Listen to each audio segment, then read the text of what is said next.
कि यूपी बिहार जाता हूँ मैं तो मेरी शर्त होती है भाई मुझे उस वक्त स्टेज पे ले जाओ ये सारे तमाशे जब हो चुके हो, मैं स्टेज पे बैठूंगा नहीं, सीधा जाऊंगा तकरीर करूंगा और फौरन निकल जाऊंगा, क्योंकि ये तमाशे मैं नहीं देख सकता।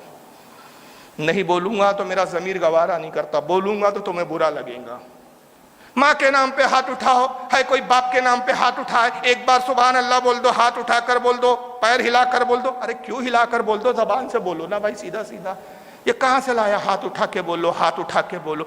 अब एक डॉक्टर है, मैं रियलिटी बता रहा हूं यार, आपके यहाँ का एक बहुत बड़ा डॉक्टर, कोई स्पेशलिस्ट हो, कोई सिविल सर्जन हो, उसको आप अपनी बज़्म में लाओ और कुर्सी पे बिठा दो, उसका पोजीशन, उसका मनसब, और उससे बोलो बाप के नाम पे हाथ उठा, उठा माँ के नाम पर हाथ।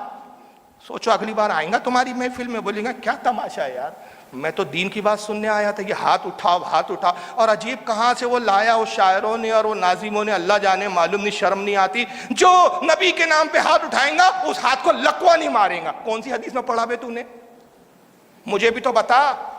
4000 किताबें हैं मेरी अपनी जाती लाइब्रेरी में, मुझे तो आज तक ऐसी कोई हदीस नहीं मिली कि रसूल के नाम पे हाथ उठा, बाप के नाम पे हाथ उठा तो हाथ को लकवा नहीं मारेगा। कहां से पढ़ लिया बे तूने, कौन सी किताब में, जरा हमें भी तो दिखा, लकवा नहीं मारेगा। मजाक बनाते हो यार, और सही में उसको लकवा हो गया तो माज़अल्लाह उसका दीन से एतमाद कमजोर हो जाए। यार मैंने तो सुनकर आया था साहब, वो अलाउंसर तो बोल रहा था यार अब लकवा नहीं मारेंगे, मुझे तो लकवा ही मार दिया।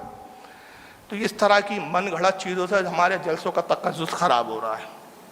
चलिए खैर, बात दूर तक चली।